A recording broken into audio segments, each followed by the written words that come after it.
Welcome to Draw One Last Breath Horror Podcast. My name is Matt. I'm Butch. I'm Jolly Paul. Welcome to episode 194. On this episode, we have been to Shudder to watch Good Boy, and our movie from the vault that Butch picked was The Frighteners. How you guys doing? You right? Not bad. I have returned. Oh yeah, we've got a special guest with us, Mr. Paul Stevens. Oh yeah, it's good to be back, guys. It's good to be back. You know, I hate to miss an episode, so glad to be back. You've had a few things on, haven't you? You've been opening stores and moving house. Congratulations. Yes. Thank you. Apparently sat on my new toilet. Sorry? You heard. He's got his pants down. Multitasking, what can I say, lads? Oh, come on, then. Yeah, you've been away for a couple of weeks. Let's be having you. What have you watched? What have you been up to? Well, yeah, what did you think about the two films we reviewed for a start? Okay, so Tenebrae, guys. Yeah, I actually quite enjoyed this one. It reminded me of like a 70s TV show, kind of Columbo or something like that. I definitely got that vibe from it. But yeah, Were you drinking a glass of wine whilst watching it by any chance? I was not, no, unfortunately. Oh, okay. But smoking a cigar. Coughing some JB. Yeah. No, it was good. I really I like kind of the schlockiness of it. I didn't really kind of know where it was going, and then it had this like end that just kept on going and going and going, and like the arm chop scene at the end was brilliant. Loved it. And then Frankenstein. I liked it, guys. I didn't love it, but I think there's a couple of things. I think the main problem I have with it is probably just me with Frankenstein, the story. I kind of Mary Shelley one as well, like Kenneth Branagh did with Robert De Niro. I kind of just think it. I don't really like the story of it because I just feel like it just doesn't go anywhere. But it was wonderfully shot. It was brilliantly acted. Like Jacob Elordi as the creature is phenomenal, and Oscar Isaac, in it. He's pretty dependable. But yeah, really, really like well shot. Guillermo del Toro, brilliant. But I just a couple of things. The CGI the CGI wolves I just thought were unnecessary and just a bit too CGI. But yeah, so rather than I was kind of already give it a 10 out of 10, but it kind of slipped a bit and went to like an 8 out of 10 for me. So still I'm very great. surprised that you don't relate to the character of Frankenstein, but there you go. Well, Dr. Frankenstein. Yeah. Thanks, mate. I'm the genius. All right, the creature. You're the fucking creature. The creature. But Butch can be Igor. Thanks.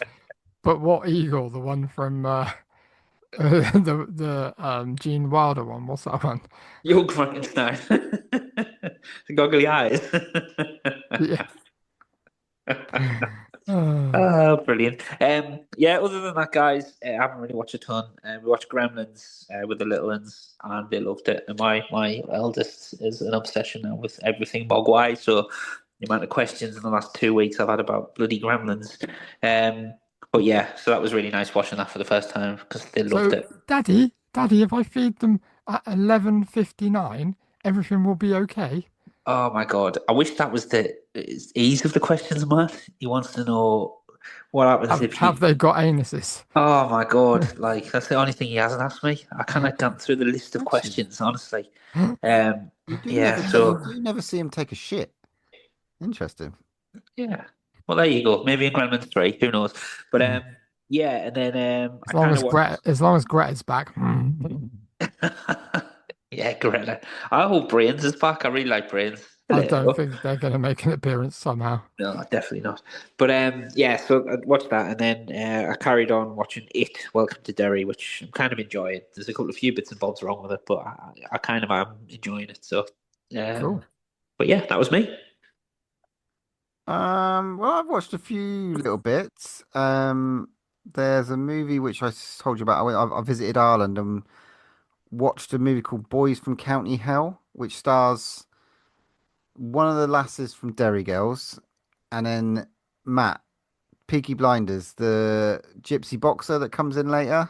Oh yeah, I remember his name, actor name, but it's sort of like they're in this place in Ireland and it's full of like, the Irish law Dracula, the Bram Stoker book was, they say that it was written about there. So there's a bit of tourist trade about this mound of rocks.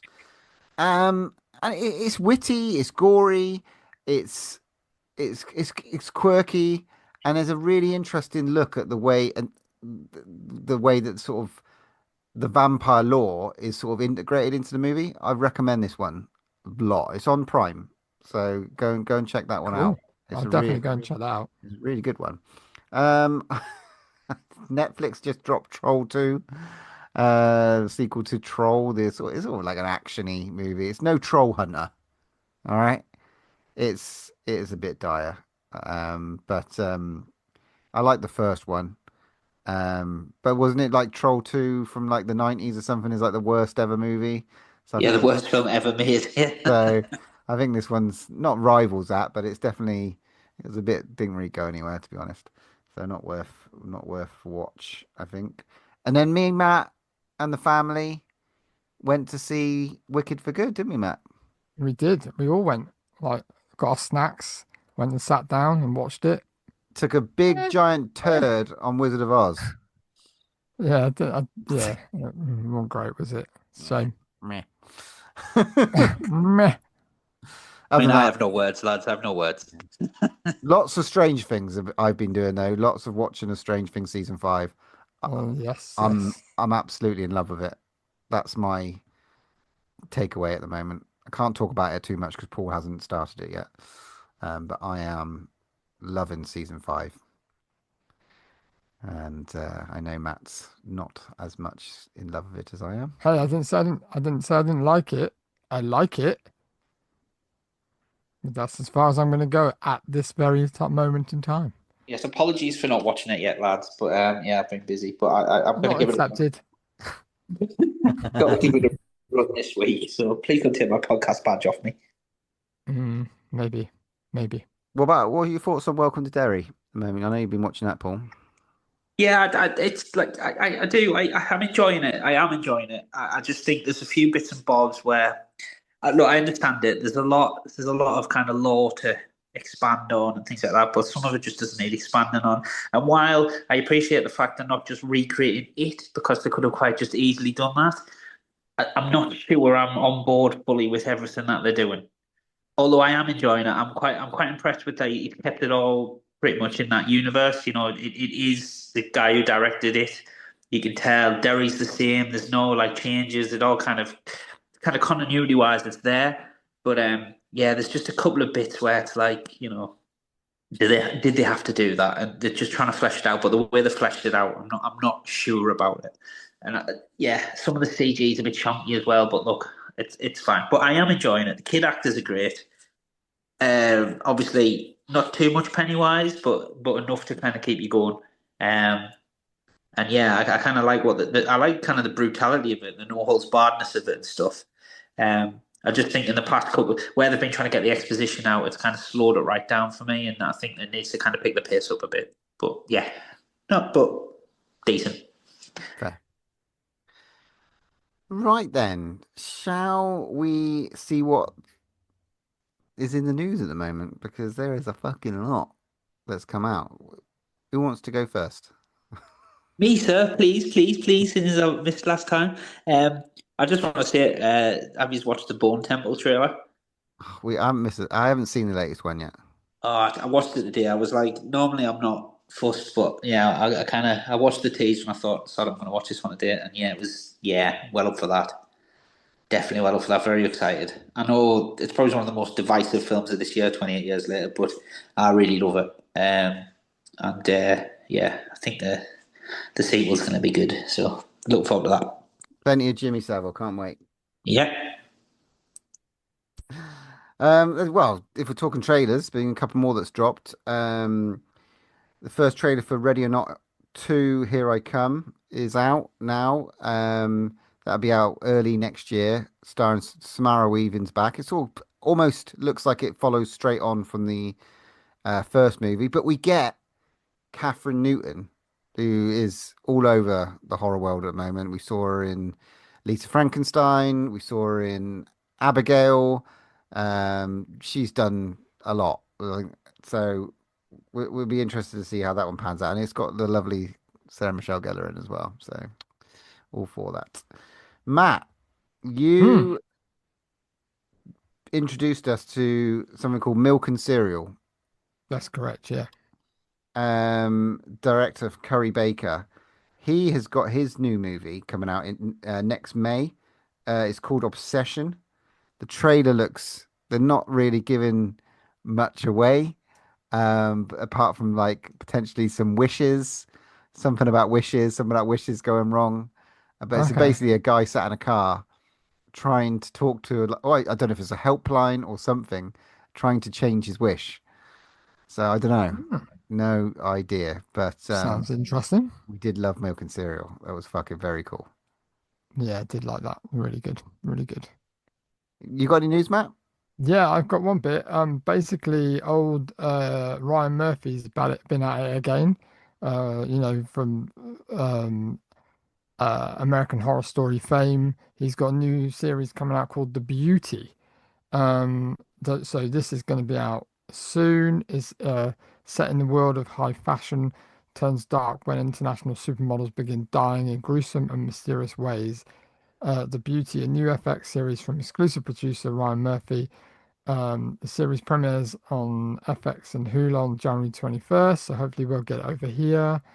And I would imagine it might be Disney Plus. But the series premiere will include the first three episodes, and it's 11 episodes in full, and it's got all the greats in it again. Evan Peters, Anthony Ramos, Ashton Kutcher's in it, Rebecca Hall, and there's loads of other guests coming up in it. Um, so yeah, I'm gonna enjoy that. I think I really like American Horror Story, so yeah, looking forward to that. Lovely job.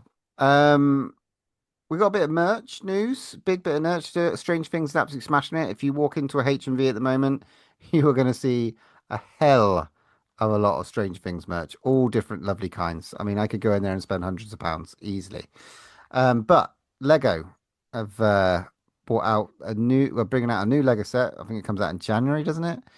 Mhm. 249.99. It's Henry Creel's house. Um, it's very shiny, but it does some weird stuff. It pulls apart. There's some like secret bits. It involves all the characters that you could possibly want in Lego form. As a little radio bus, and it has a secret toy. You get a secret bit if you order it now. Is that right, Matt? I think that the rumors are, yeah, the Lego Insiders purchase, if you purchase it within the first like week or something like that, you get like um the radio station, I think, possibly. I don't know. It's all kind of like all up in the air at the moment. But yeah, it looks pretty cool. I don't know. I don't know. I don't know if it's iconic enough to have the Lego, you know. I've got the obviously buyer's house, which was really fun to make. It looks Uh, super cool as well. That yeah, upside it down does. sort of look It on it. is really cool. You know what's going to happen by the end of the series. You're going to be like, "Oh my god, the Creel House is the most iconic thing in the show. I need it. I need it." Well, apparently they didn't show all of what it does because there's a major spoiler on it. So there's one particular thing they didn't show because it said it would spoil something that hasn't been shown yet. So Does I Kate don't Bush know. come out the basement singing "Running Up the Hill"? No, it'd be Tiffany. Be a Tiffany minifigure. I think we're alone now. Dooby-doo-doo, I used to love her. I had a poster on my wall of her and everything. Funny feelings in my. Yeah, we won't go there. Hey, it's a good song and it's a It is good a introduction cracking to see. song, cracking song. Nice. Running as fast as we can. Yeah, carry on. That's yeah, it's a good choice for the Another great soundtrack going to come out from it, as as yeah, they always do.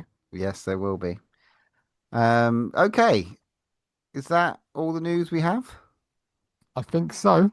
Should we move on? Let's move on to our main review.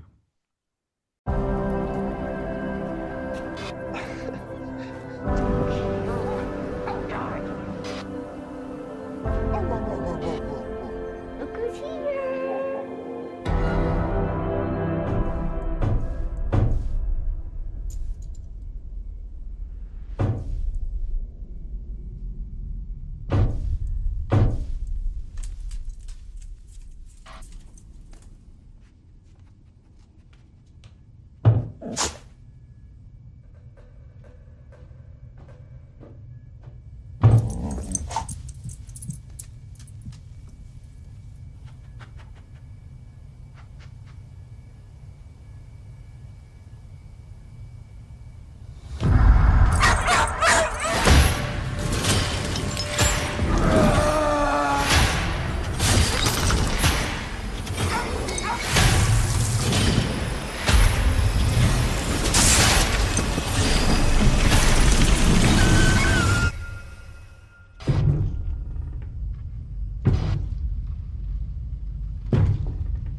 guess I'm next. I should never have come here.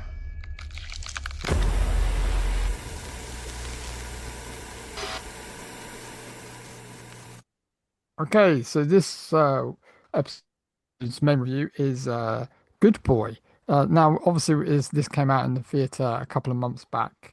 I think I was the only one that watched it, wasn't I? Yeah. Yeah, you were. Yeah. Yeah. So I went and watched it at the cinema.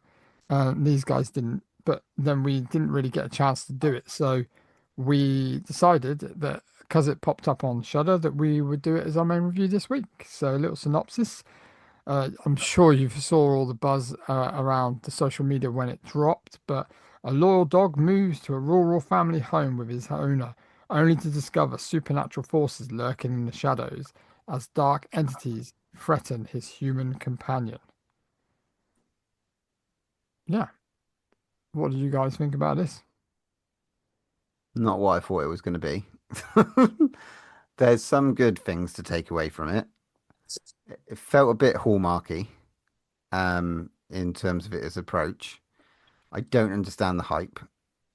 I don't think it worked as a concept, but some of it was creepy. And the story overarching, I guess, kind of was interesting, the actual story. But I don't think it worked at all as a concept. That's my opinion. Geordie Paul? Um, I can't believe I'm going to say this, but I kind of agree with Butch. um, do you know what? It was just boring, and that's. I don't want to be too harsh, but I just thought it was. I just like obviously if you got a central character who doesn't speak, um, you need to kind of find ways to kind of entertain it. And I just thought after about half an hour of kind of the dog looking down a corridor at something, and then nothing was there. It was kind of like, right, have you got anything else in your locker? Yeah, to be fair, towards the end, there were couple of few bits where it was like, ooh, but it just kind of didn't carry its momentum, and it just lost it again. And to be honest, I kind of by the end of it, I was a bit like, what's going on? So, I'm sure we can kind of theorize and talk about it, but yeah. I thought it was a really good idea. I mean, it was well shot and well made, to be fair. Yeah. But again, it's one of them cautionary tales of don't believe all the hype. Matt? Yeah, I got a third that because I was really disappointed when I went into cinema because I was really excited. So much buzz online. The synopsis was great, and I think in there somewhere is a really good movie. Um, and I think there was so much more they could have done. Now, I appreciate the filmmaking on this because it was tough. It took them a while. Extremely low budget as well.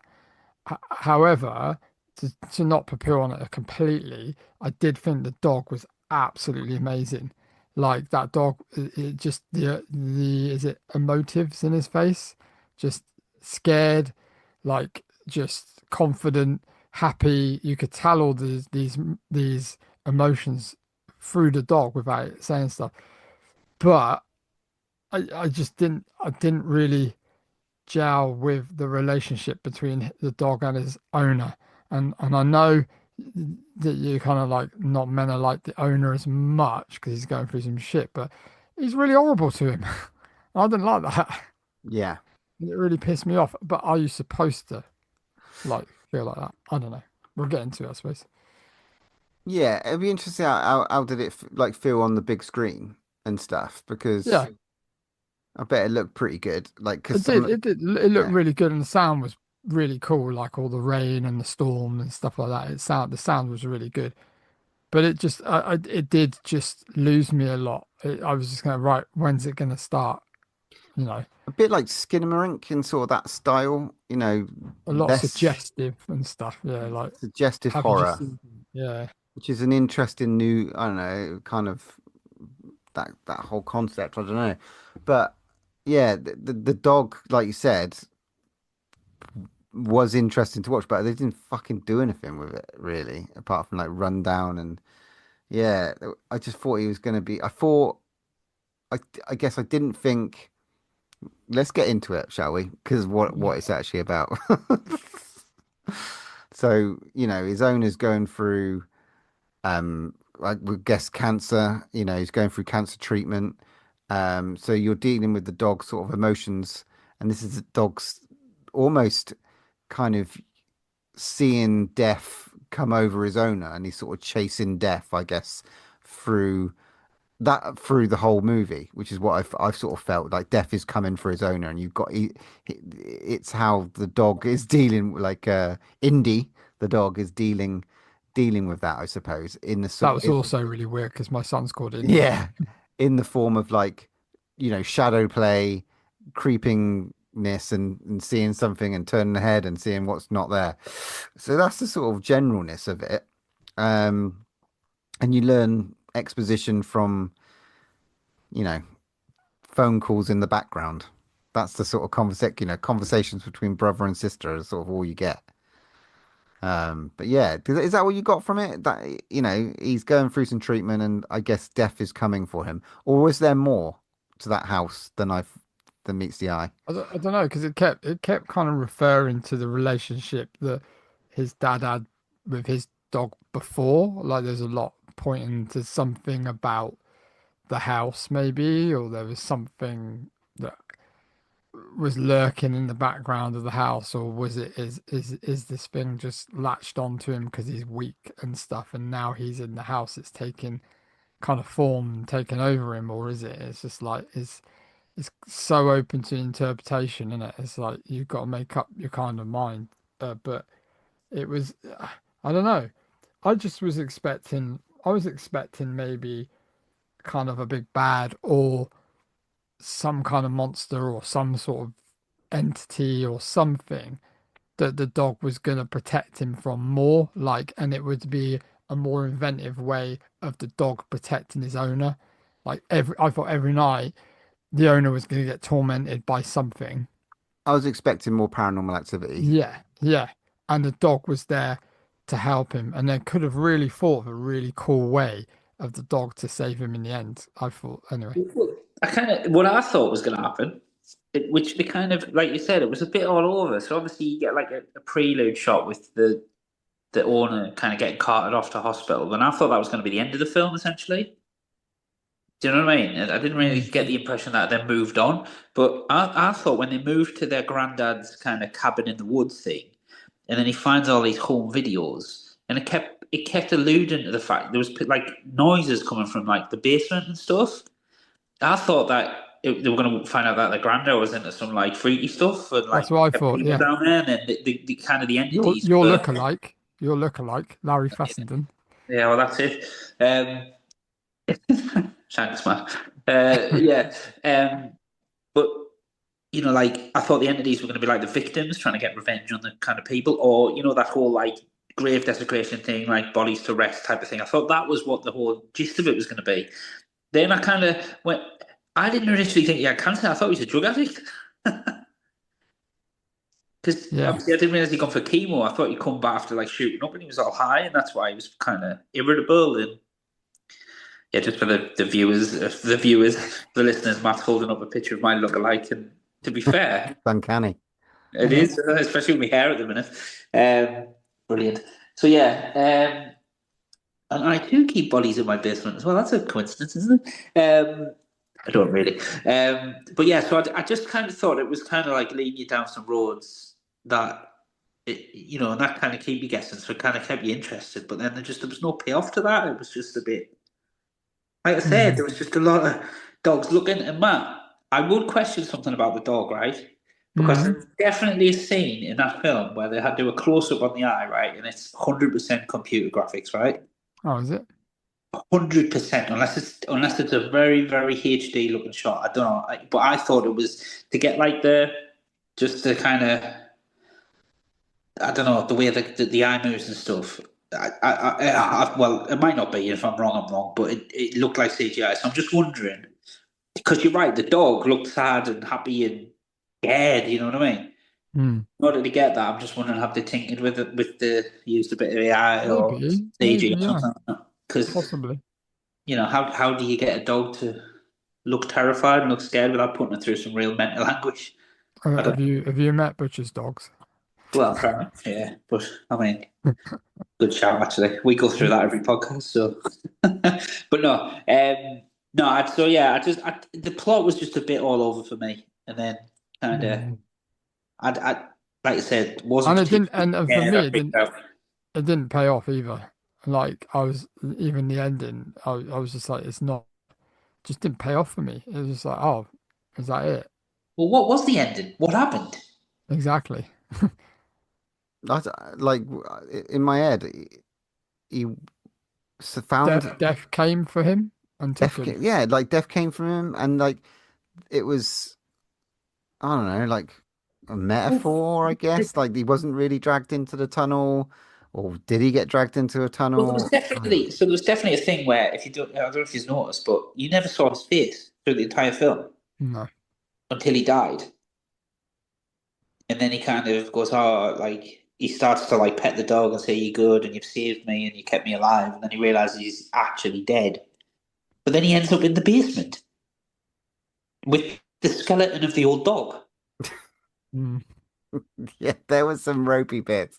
Yeah, I don't really. Yeah, again, you can only speculate. If to me, it felt like, all right, he passed on. I didn't really think there was a supernatural element to it. It was just like the dog was seeing what was coming, because dogs are like oversensitive and stuff like that, and they sort of sense that sort of thing. And it was just sad. It was sad, more than anything, more than scary. The fact that this poor fucking dog might have been left alone if it wasn't for the sister coming. So I was just, no, it's just like, I was just like, oh, it felt really bad. Maybe that's me though. I feel really bad for dogs in the film I anyway. felt bad for him. I was like, that owner is a prick. I know he's going through some shit, but fucking hell, don't be shouting at him. He didn't do There was nothing no wrong. emotional attachment to the guy whatsoever. No. That's why. I mean, I suppose it's just looking at the fact of how loyal the dog is. Maybe I don't know. Maybe I don't know. Anyway, if you want to go and see a good film called Good Boy, there is another one. So go and watch that one instead. Get mistaken for the other good boy. That's a fucking joy. Yeah. Oh, cracking. Yeah. Average for me. It's a shame. It's a shame because it did not live up to the hype, unfortunately, for me. No. 5 on 10. Yeah, I'd go 5 straight down the middle. Yeah, I'll go with 5. Average. Poor indie. Namesake. Oh, there we go. All right. Well, that's the main review for this episode. Hopefully, we will be approaching Christmas with a couple of ideas. Influences, the sequel to Influencer is out on Shudder. There's also, hopefully, maybe Silent Night, Deadly Night. Christmas horror movie is going to pop up just before Christmas, but we shall see. Who knows? Right. Let's get on to our movie from the vault. There has been a destructive force unleashed on this town such as I have never seen. Oh my God, I don't believe this is not happening! We have got a poltergeist! Okay, well, folks, I can do a clearance, but it's not going to be cheap. Although I do offer a 6-month guarantee. That fellow takes us totally for granted. Hey, Stuart, in or out, huh? Frank Bannister had a remarkable ability Psychic investigator? to communicate with the dead. You can see spirits? Emanations are normally confined to the cemetery, You cannot push spirits around! although they do escape. And an uncanny knack We're gonna scare the living daylights out of your parents. for making a profit off the living. We're supposed to be his business partners. Everyone says that you're a fraud, but I've seen what you can do. Give it up, Frank. Death ain't no way to make a living. But now, some things put the fear of death in the living What is happening to me? and send the dead running for their lives. I've seen a figure in a cape.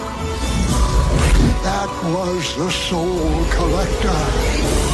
We have 28. unexplained deaths here. Frank, we got problems. All these murders that have been going on in Fairwater, they're gonna pin them on you. From Universal Pictures and Robert Zemeckis. You're next, pal. And acclaimed director Peter Jackson. We don't stop till the screaming starts, you dig? The Frighteners. Okay, this episode's move from the vault is The Frighteners from 1996, directed by Peter Jackson, starring Michael J. Fox, Trini Alvarado, Jeffrey Combs, let's not forget that, fucking Dee Wallace, Jake Busey. John Astin. Yeah, John Astin, sorry. Yeah. Harley Emery. Just a joyous cast. Dee Wallace. Yes, I said Dee. Come on. Yeah.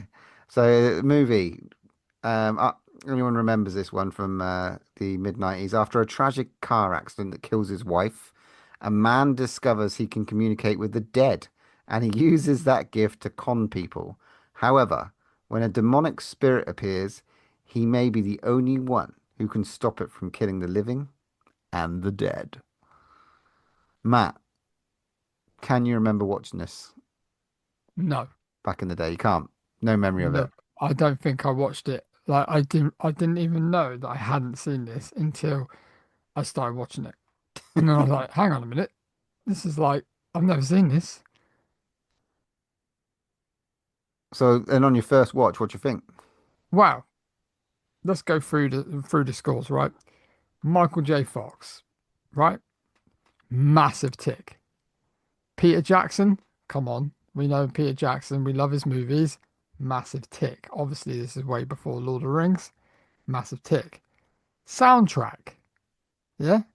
The great Danny Elfman. Tick. Even some of the effects was done by Clive Barker. No, not Clive Barker. What am I on about? Rob Bottin, isn't it? No, I got it wrong. So the FX company is the Peter Jackson FX company that was used on Lord of the Rings. Yeah. Where is it? Hang on. Did ILM not do it? No. Okay. Yeah, but Rick Baker did the special effects on the Judge. So you've got all these things and then you've got that plethora of art of actors, which is brilliant. And it's a very strange one for me. Very, very strange. Because you got all those pieces of the puzzle. Yeah. And it's kind of average. It's a bit of a hot mess, if I'm honest. Yeah. I didn't know whether I was watching Casper the Friendly Ghost or Beetlejuice kind of twisted into something else. Don't you think what I mean? It's sort of like it's got this weird first half and then it gets better. And it gets dark as well. Yeah. It gets better and it gets darker. Geordie Paul? I like. You did watch it, right? This is the first time I've seen it, Matt. Yeah. I think this is definitely a film that if you watched it when you were a kid, 100%, it will form a nostalgic, lovely place in your heart. It's got a big following as well. But I agree with you, Matt. Tonally, it's all over the place. It felt like Peter Jackson was going for like a Tim Burton, but then kind of trying to mix in a bit of Brain Dead with it, because it's Peter Jackson. Shot in New Zealand as well. Yeah, but then like using Michael J. Fox in his prime essentially, and it was just I don't know. Yeah, it was all over the place. And like you said, 1 minute it was Beetlejuice, 1 minute it was Casper, the next minute it was like a really dark thriller. Then it just went from then went to spoof, and then it was like, oh, we'll bring in the drill instructor from Full Metal Jacket, and then it was just all over the place. And I don't know if it worked.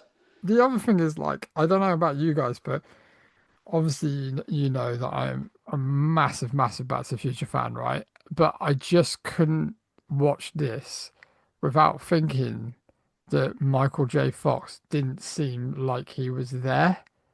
it didn't seem like a role that he got fully into. It just felt like his character wasn't very interesting, and I think this is possibly like where he started to get the illness more. He Um, also, this was his last movie. yeah, last He ever went film. back Yeah, to he did Spin City Spin after this, City. didn't he? Yeah, yeah. So he sort Following of, the nuts that back that there, kind of, but all right. But that kind of speaks volumes though for like, well, yeah, and apparently he was away from his family, like, and it was mm, he decided that that was the last time he was going to work away on a film without his family. So you could tell, I could tell, I just felt like there wasn't something right. He just didn't feel, I don't think it was that he didn't believe in the film because he read the script and signed up to it, but I just feel like his performance was just a bit like lackluster. And people are probably shouting down the film at me now, but it's just like I know a lot of people do love it, but yeah, it's strange. It's a It strange just, one. like I said, tonally, Matt, you've got a central character who it starts off, he's like this, like essentially like a bumbling con man, but then you find out he's got a real dark kind of past, and then he's got demons that are troubling him, really dark stuff. And then he kind of turns into an action hero at the end. It's all over the place, so it must be quite hard to play that. Where it's like, well, who is this guy? Mm, mm, Um, yeah. but yeah, Butch, what did you reckon? yeah, I mean, I don't remember. This is a thing with this movie. It kind of, for me, like you say that watching it as a kid, I definitely watched it. And my brother Sam absolutely loves this one. But it fell away from the memory bank for me. I couldn't remember it. I haven't remembered it for years until it popped up on Prime, and I was like, oh, that's I remember that. Is that quite dark? That's dark. I think I thought I was expecting a lot darker, not the Burbs, not that sort of thing, and like a mixture of everything. And it didn't feel, there was some Peter Jackson bits in it. Like the Jeffrey Combs character is fucking great. There is some great characters in this. Like what Jeffrey Combs did with that character, I think is like amazing. He's so fucking Doing the wrong. scenery. Yeah, yeah, and that's like one of the best things. Like the I thought it was ghosts, funny he was called Stuart as well. yeah, Yeah, the ghosts are kind of shit. Like his mate ghosts are kind of shit. That's the Uh, thing. It's like there's the two characters that you think, oh, these are going to be central characters, and then they're hardly used again. yeah, And I'm like, hang on, it's like these two characters, right? And you can shoot me down if I'm wrong, but these two characters, in my eyes, should have been like, I don't know, famous comedians or something like, yeah, like maybe one of them should have been Eddie Murphy and the other one should have been like, I don't know, fucking someone else. Do you know what I mean? I felt like they needed more to do with the storyline when they didn't really. They're kind of shoehorned in as kind of helpers, and then they appeared, and then they went away for half the film, and then they come back, and then they do yeah, something else. And it's like they're purely there to just kind of move the storyline along a little bit. yeah. The It judge was was really cool. random. The judge is a Yeah, cool yeah, character, and that was obviously cool. the Rick Baker of it all really worked on that character and stuff like that. But it was kind of it was kind of swallowed up a little bit with the CGI of it all. Like in terms of what he'd done with it. I Uh, like them when they lie still. But we follow this Michael J. Fox character. He's conning people. He gets introduced to a couple, and then obviously that someone dies, and there's this black hooded character who we're all assuming is, the Grim Reaper. That's sort of like coming after everyone, like people, and like squeezing their heart, and he's sort of caught up in it because he's like conning people, and he's been caught kind of doing it, I suppose. So is he? The cops and the FBI are kind of after him for because they think he's behind it, and then he's sort of trying to get with the he's trying to talk to the ex with the widow of it all. Oh, it's just there is a No, little bit of a hot mess. the love interest, obviously, I can't remember her name now in the film. No, Um, what's her name? I can't remember. But she looked like Trini. She looked like every single woman character in a film from the 80s. Do you not think that almost her role was meant for someone like Daryl Hannah or um the lady from Beetlejuice or something like that? She even looks like them. It's yeah, just it like didn't. Maybe they just didn't have. They didn't have that sort of like chemistry. alongside Michael J. Fox, maybe. Um, one of the best things about this, because it's always got this serial killer edge as well. Jake Busey. Jake Busey's fucking great He in is this. great. Isn't he? He's Yeah. great. He's great at that character, and it works. Dee Wallace, I tell you what, that's MVP for me because we don't see we don't see Dee Wallace. We have seen Dee. She's the mum. She's the mum of the fucking 80s, man. And we don't see her. We've never. Can you think of another role that she's done that's similar to this? We get that. We get that sort of initial Dee Wallace character, is sort of like a bit of where vulnerable person, but she's fucking not that sort of end character. I really got on with that. I thought she did a sterling job with sort of the heel turn of it all. And I didn't see that. I didn't see that coming. To be fair, I didn't see that coming. No, that kind of that worked for me that bit. And she got on really well like that like the last scene, the bit in the mental asylum of it is actually really good. I thought that sort of really worked as a sort of tie up of the movie, sort of more actiony horror of it all. That's where it goes really dark. They're like, the serial killers involved, the FBI agents running after him, and it's starting to get, and then it goes into like flatliners territory. It's like, we've got to kill you so you can pass to the other side, and it's just like, what?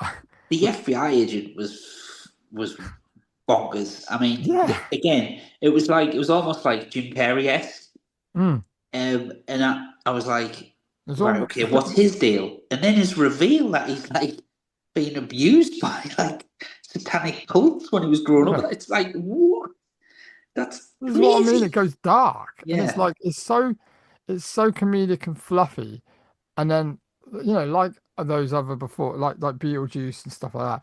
It maintains that line and it toes the line, and it doesn't go over the line. But this, I felt like it did kind of go over to, and I think that's Peter Jackson's horror kind of side. And I know there's loads of problems. I don't really talk about it too much in Matt's Facts, but there was loads of problems with ratings that they kept rating it R-rated, and you had to go back and take things out, and well, there's a bit of language in there, like in the TV version, apparently the FBI agent doesn't get his head shot off; he gets shot in the chest or something. So there's an alternative scene for the TV and stuff like that.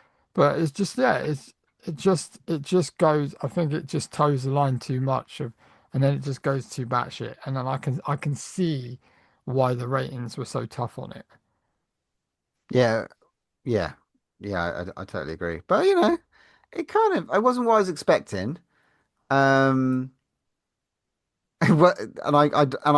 completely forgot who was in it, and I enjoyed seeing all the people pop up, and maybe the individually it kind of worked together. I was just like, fuck, this is a miss, is it? But I don't know. I can see why. But when you look at it, like some of the schlocky shit that we've watched, like I don't know, Humanoids from the Deep, maybe like some of the ones that we've watched have got some serious like spookies. Yeah, it's got some serious editing issues, but it makes it fucking, because of that, it makes it great. This one, I don't know, it had a story, it had the flow, but the story was kind of, there's a lot of computer effects as well in this. A hell of a lot. Well, you were in that, and I think I had trouble with that because it wasn't a great deal of practical. When Peter Jackson's so practical, it was like this was the heyday of when all these computer graphics come in, and you kind of think, the ghosts, the way he does the ghosts, you can see where he's transferred that over to Lord of the Rings. Yeah, you know what scene I'm on about? With the Army of the Dead, right? Yeah, 100%. But after his background with all the practical effects, like bad taste and everything like that, you just think, well, it's a massive studio film. They wrote it. It came from, didn't it come from a book as well? I think it's like, what had he done before this? So he got Brain Dead, Bad Taste, Meet the Feebles, and then had he done Heavenly Creatures? Heavenly Creatures is amazing. I haven't seen that. I don't think. Very, very different to all his other films. Is that Winslet in that? Yes. It's fucking brilliant, that film. brilliant. I'm You going need to to watch. watch it. I will watch that. I will And watch it. that is not spoofy and funny and stupid. It's serious and it's really Alright. good. Really And good. so he does, after this, he does Lord of the Rings, right? Because Pretty much. Pretty much. starts that journey. Interesting. Oh, forgetting about Robert Zemeckis as well is involved in this. It's just like it's a win-win-win-win-win film. It's just like on paper you think, fucking hell, this is going to be amazing. But I think it just suffers from having all those different things involved. That it's kind of pigeonholed into that area of like Beetlejuice and all that sort of thing. Even with the Danny Elfman soundtrack, it's too much paint by numbers like thing. But it's not. It does feel like that. They throw all the kitchen sink at the effects. It's literally like, oh, we're gonna do CG and we're gonna go mental for it. And it's gonna look amazing. And some of it's quite cool, but there's a lot of it is just by the end of the film, you're like, this is pushing it a bit. I'm pretty sure that he was writing extra bits as they were filming his stuff because apparently Michael J. Fox hurt his foot at one point, and Peter Jackson was like, "Great, I now have time to rewrite this scene that I wanted to rewrite." So it was obviously on the job as well. I mean, when did Ghostbusters come out? Is it 86? Yeah. You stack that with this up side by side. There's no difference. It's 10 years later, like so. Yeah. Yeah. Interesting. Matt's facts? Yeah, Matt's facts. Yeah, I got some. Yeah, it was during filming on a location in New Zealand that Michael J. Fox made up his mind that he'd had enough of being away from his family making movies and decided to head back to the small screen and star in the new sitcom Spin City in 1996. This turned out to be his last leading role in a film. Michael J. Fox repeatedly blew his lines calling the judge John Astin Doc, the name of Christopher Lloyd's character in Back to the Future from 1985 trilogy. Danny Elfman was so impressed with Sir Peter Jackson's previous movie, Heavenly Creatures from 1994, that he offered to do the score for one of Jackson's next movies and agreed to this movie without even knowing what it was about. During the filming, Dee Wallace's husband, Christopher Stone, tragically died of a blood clot, forcing her to fly back and forth from New Zealand and the United States. After filming ended, she found out that Peter Jackson had personally paid for all her flights as a gift. Around 10 minutes in, Melanie Linsky and Kate Winslet are visible on the cover of a serial killer video that Lucy watches recreating a famous photo of their real-life characters from Heavenly Creatures. That's obviously Peter Jackson's previous film. Sorry. I did notice if you're going to say the Peter Jackson cameo, by the way. Yeah, I haven't. I'm not mentioning that. Oh, yeah, sorry. There is a cameo. Michael J. Fox, around 6 minutes in two scenes, crashes through a white fence in a Volvo. In Back to the Future in 1985, he crashes through a white fence in a DeLorean, and in Doc Hollywood in 1991, he crashes through a white fence in his Porsche. That's white. Love Doc Hollywood. It's a great film. Yeah, it is quality. And Secret of My Success is brilliant as well. That's cool. Total kills 24, and in a runtime of 122 minutes, kills per minute is 0.197. If you do the maths. Didn't feel that slick, did it? Yeah. But yeah, crazy batshit. I don't know if I liked it. I didn't hate it, but I think you're right. I think if I watched this maybe when I was younger, it may have stuck with me a little bit. But I don't really know. It's kind of a bit of a hot mess, but there are good things about it. Yeah, it sort of fits to the 6 for me. Yeah. I think, which is fucking weird to say that. Yeah, I'd probably go with that. Yeah, I'd go 5 or 6. I'm going to go 5 down the middle, guys. Yeah. Put plenty not alike, so down the middle straight, 5. All right, nice one. Okay, moving on to Christmas then. Yeah, let's step away from Frighteners, which I was in the set. I'm glad we watched it, but it wasn't. No, I'm glad we watched it because it's probably the only Michael J. Fox film I've not seen. That's good then. I'm glad I've ticked that off the list. That makes me happy. But yeah, what have we got for the next episode? Mr. Stevens. Ho, ho, ho. Merry Christmas. Dun, dun. It seems like we've run out of Christmas films to watch. Butcher shit. Do you know what? We Jack have to Frost. plan, but I'm just going to go with it because why not? It's Christmas. In the spirit of goodwill to Paul Butcher, I'm going to go 1997's Jack Frost. Fuck it. Let's do it. He's heel turned us. What? He's fucking heel turned us. And can I just say, right?